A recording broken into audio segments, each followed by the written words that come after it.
नमस्कार, मी माणिक मुंडे. उत्तर दक्षिणमध्ये आता चर्चा मनोज जरांगे पाटलांच्या तहाची. 7 महिन्यानंतर मनोज जरांगेंचं आंदोलन संपलेलं आहे. मी आधीच्याही व्हिडिओमध्ये म्हटलं होतं, मुंबईत गेलं की मनोज जरांगे पाटलांच्या आंदोलनाला फुल स्टॉप लागणार. खरं तर मुंबईत न जाता नवी मुंबईतच त्याचा द एंड करण्यास सरकारला यश मिळालंय. आंदोलन संपलंय, पण मनोज जरांगे पाटलांच्या सगळ्या मागण्या मान्य झाल्यात का? मराठ्यांना ओबीसीतून आरक्षण मिळालेलं आहे का? सगळ्या सोयऱ्यांची मागणी मान्य झाली आहे का? ह्या सगळ्या मागण्या मान्य झाल्याचं सांगितलं जात आहे, पण खरोखरच कायदेशीर वास्तव तसं आहे का? मनोज जरांगेंनी लढाई जिंकली, पण ते तहात हरलेत का? हा प्रश्न सगळ्यात मोठा आहे आणि त्याचं सविस्तर उत्तर ह्या व्हिडिओत आपण पाहणार आहोत. दुर्दैवानं मनोज जरांगे तहात हरल्याचं दिसतंय. त्याचे 5 पुरावे मी ह्या व्हिडिओमध्ये तुम्हाला देणार आहे. पहिला पुरावा, मुख्यमंत्री शिंदेंची मुद्द्याला बगल.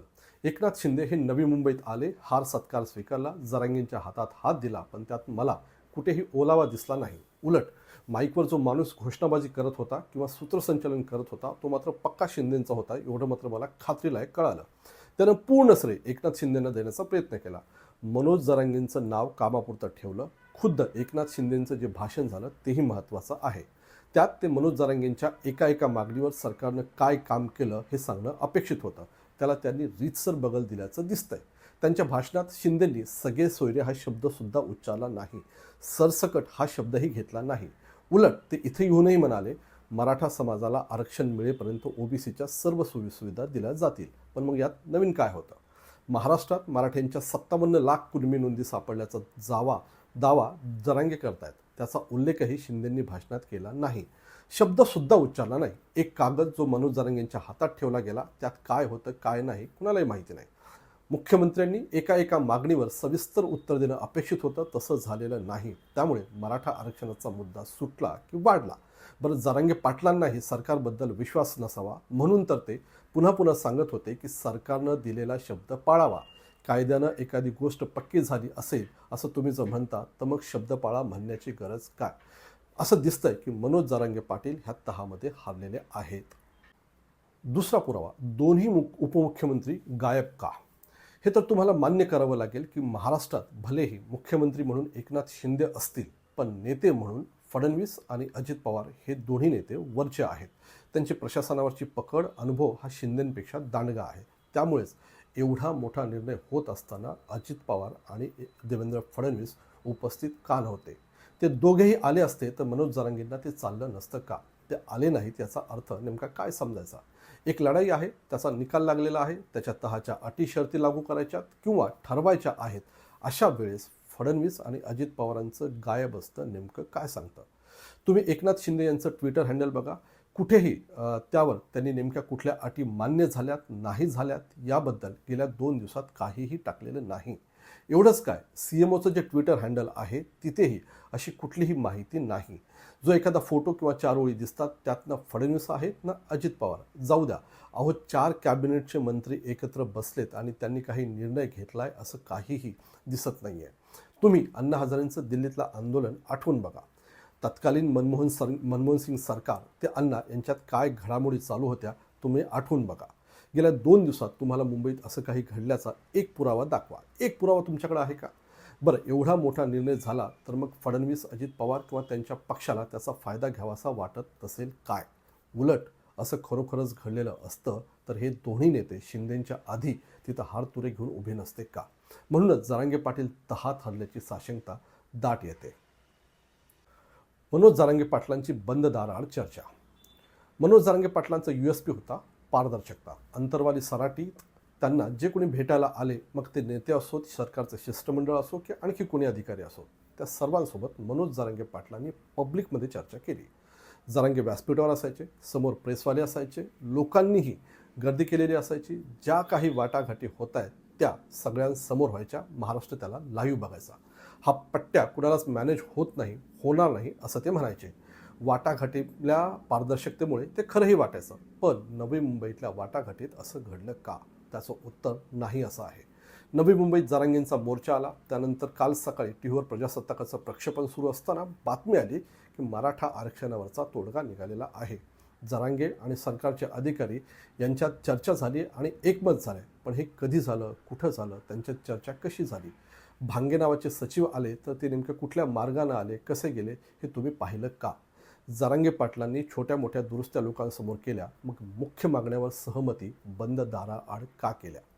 पब्लिकच्या समोर ते का केलं नाही? काल थेट सभेतच हे लोकांना का कळालं? का महाराष्ट्राला जरांगे पाटील आणि सरकारच्या सचिवातली चर्चा लाईव्ह पाहता ऐकता आली नाही? जरांगेंनी ती का केली नाही? असं काय घडत होतं की जरांगेंनी ऐन मोक्याच्या वेळेस वाटाघाटी बंद दाराआड केल्या? मनोज जरांगे पाटलांची आणि एकनाथ शिंदे यांच्यात आधीपासूनच सेटलमेंट होती.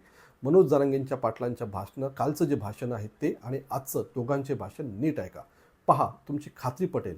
म्हणूनच जरांगे पाटलांनी तह करताना पारदर्शकता का पाळली नाही हा सर्वात मोठा प्रश्न आहे आणि तो तसाच राहतो.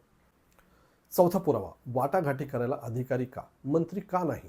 तुम्ही अण्णा हजारेंचं दिल्लीतलं उपोषण आठवून बघा. सरकार आणि अण्णा हजारे यांच्या ज्या काही वाटाघाटी, बोलणं, चर्चा सुरू होती त्यात अण्णाचे प्रतिनिधी आणि सरकारचे प्रतिनिधी असायचे. सरकारकडून कुठेही एखादा सचिव चर्चेसाठी यायचा नाही. यायचे ते मंत्री असलेले प्रणव मुखर्जी, विलासराव देशमुख यासारखी मोठी मंडळी. म्हणजेच आंदोलनकर्ते आणि सरकारमध्ये थेट चर्चा व्हायची. मनोज जरांगेंच्या मागण्याबाबत हे घडलंय का?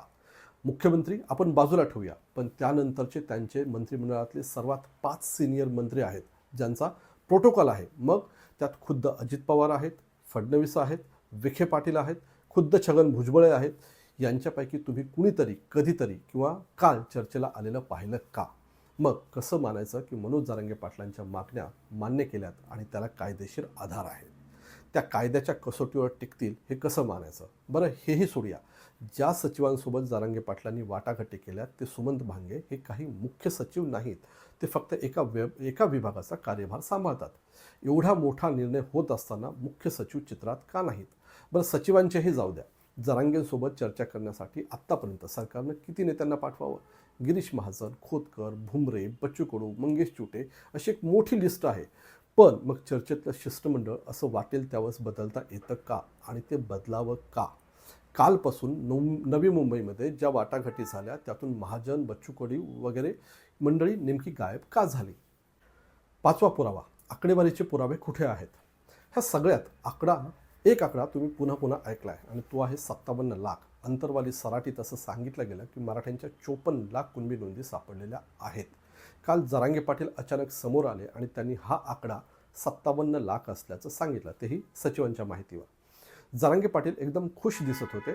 एवढंच नाही तर 57 लाख कुणबींपैकी 37 लाख लोकांना ओबीसीचं प्रमाणपत्र मिळाल्याचंही त्यांनी जाहीर केलं. खुद्द जरांगेंनाही ते मान्य आहे. माझ्या दृष्टीनं ह्या सगळ्या आंदोलनात सगळ्यात मोठा फ्रॉड काय असेल तर तो हा 57 लाखाचा आकडा आहे. मी स्वतः काल नवी मुंबईत होतो.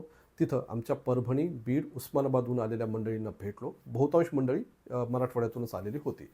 त्यातल्या एकाच्याही घरच्या कुणबी नोंदी सापडल्या नसल्याचं त्यांनी सांगितलं. म्हणजे विदर्भात आधीच कुणबी प्रमाणपत्र मिळतं, खानदेशात पाटील वगैरे ओबीसीत आहेत, मराठवाड्यात कुणबीच्या नोंदी 40,000च्या आत असल्याचं खुद्द मनोज जरांगे पाटलांनीच सांगितलेलं आहे. मग 57 लाख कुणबींचा आकडा आला कुठून?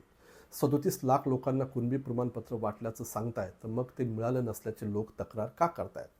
शिंदे समिती अजूनही नोंदी शोधतीच आहे. मग शोध सुरू असतानाच 37 लाख प्रमाणपत्र वाटले कुठून, कधी आणि कुठे? जर प्रशासनाने हे वाटून टाकले असतील तर मग जरांगे वाटपाचे शिबिरं भरवा म्हणून मागणी का करतायत?